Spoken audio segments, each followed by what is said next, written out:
So what's up YouTube, this is Max from Zero Productions, and today we have the first episode of the Micro Brick Battle Tournament, so let's get in.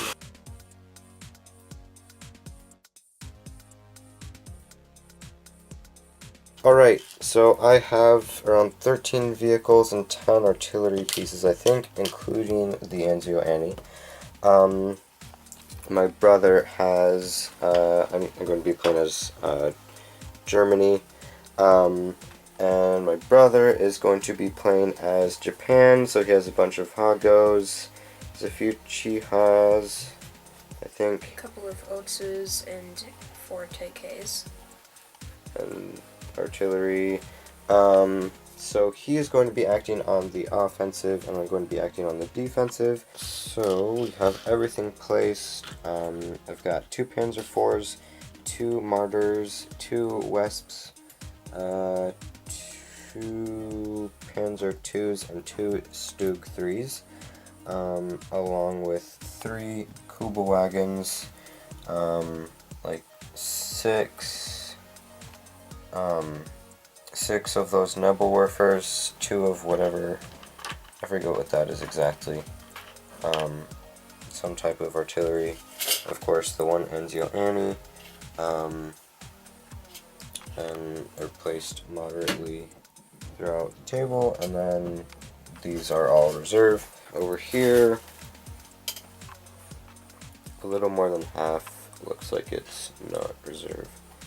Got a few TKs, a few Hagos, Chiha, and a truck there.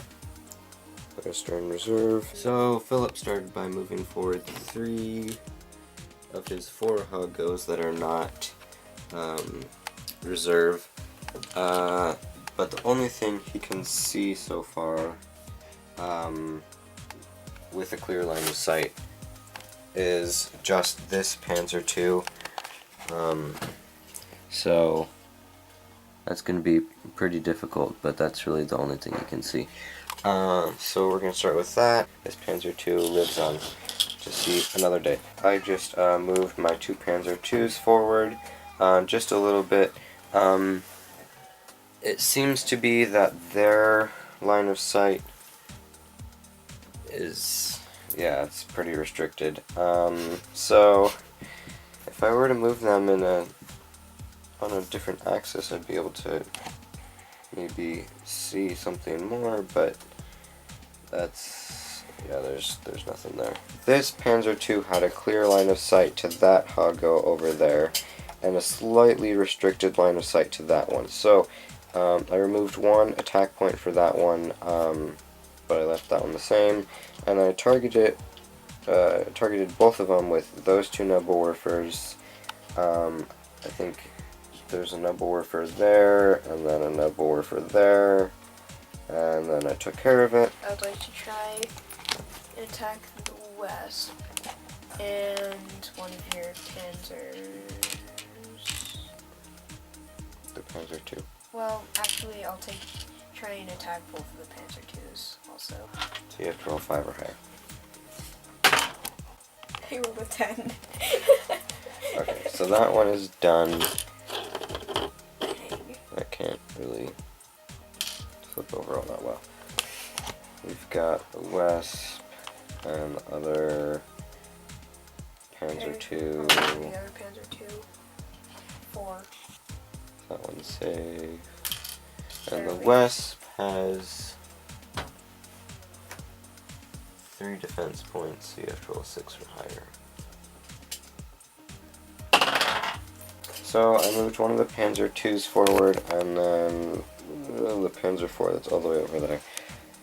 I'm not really going to be able to hit very much things here. I mean, there's really nothing that's in a actual line of sight. I got it. The one Hago that was left that's not in the semi-reserve. So now he only has 3 Hagos left, which is actually quite a lot. So we'll see how that plays out. 7 or higher. For this? For the Panzer IV.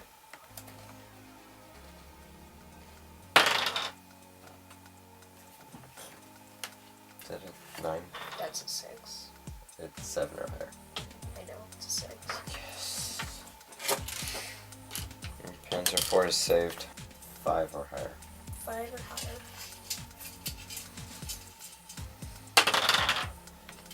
Yeah. That's what I call overkill. So, I'm missing the other Panzer 2. But I still have artillery, and I still have both Panzer 4s. So far. So, I've got a few vehicles here that I'm going to try and attack. I'm going to start with the Panzer... I'll start with this Panzer 4. It's pretty overkill. Then we're attacking the Type 97 TK with this one. Which also only has 1 defense point, so whatever that was before higher. Yeah, 4 higher. I rolled 3. I'm gonna attack that one with the other Panzer 4, so 4 or higher. And I rolled a 6.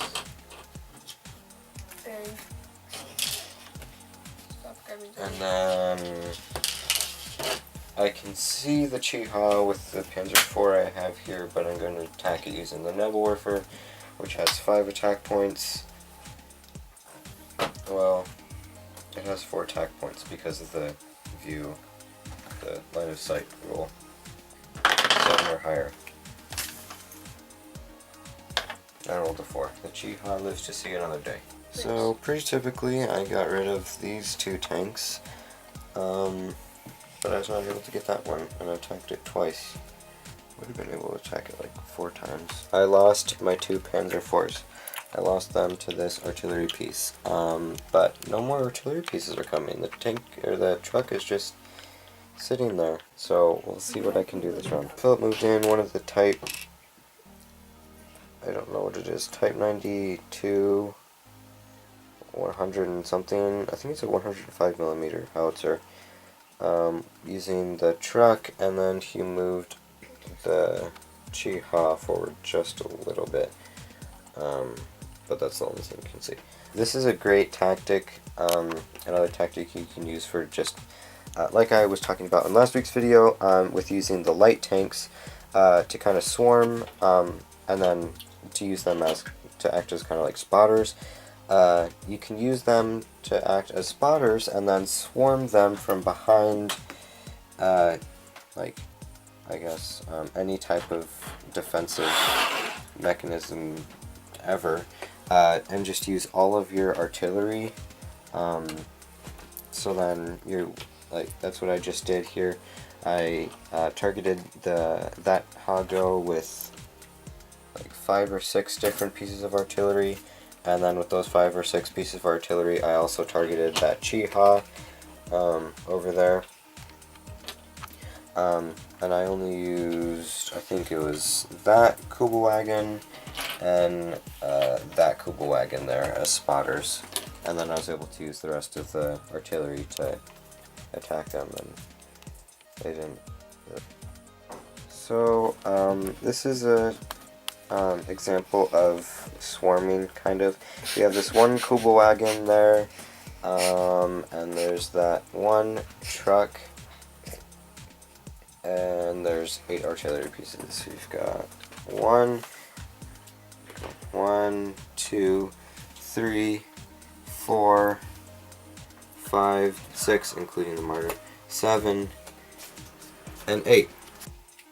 It only took 1 roll. I rolled an 8. All it took was 1 roll. This also shows just how important spotters are, because, I mean, all the way across the battlefield, that thing was able to move 1 inch, and it could still see through all of this wreckage. It could still see my Stug 3. Where'd it go? From here, it could see all the way through there. I don't know how it could, but it could. And it was, I mean, we had to take away 2 defense points because you could only see half of it, but they were still able to call in all 4 of the artillery pieces. And roll a 12. And he rolled a 12. Because this is the last vehicle that I have that can act as a spotter for these, because these can't work by themselves, and I don't think that can either. I'm not moving it ahead because anywhere else it would be completely destroyed. So I'm keeping it behind this last wall here, and then Philip's gonna have to move. We'll see how that works.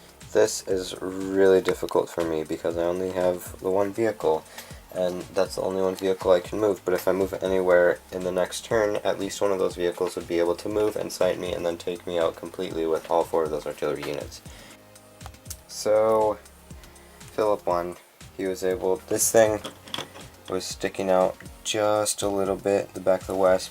So yeah, he was able to move this out and sight it and take care of it with all the artillery. If I had not moved it back so far, if I had just moved it back like that far, he'd still have to move around, but he got it and he won. But he did not win completely. He did not take care of all my artillery. He only took care of 2 pieces of artillery and then the rest of the tanks. If he were to wait and then take care of all the artillery, including the Anzio Annie, and then take care of my tank, I don't know how that would happen, but I think it's probable. He would have won completely, but because he was not able to take care of my artillery completely, he did not win completely. Now, he would still be able to take care of my artillery if I had another vehicle, because I can't actually sight with the artillery unless I have a vehicle, so I can no longer proceed, which means that the game has ended and the winning goes to Philip.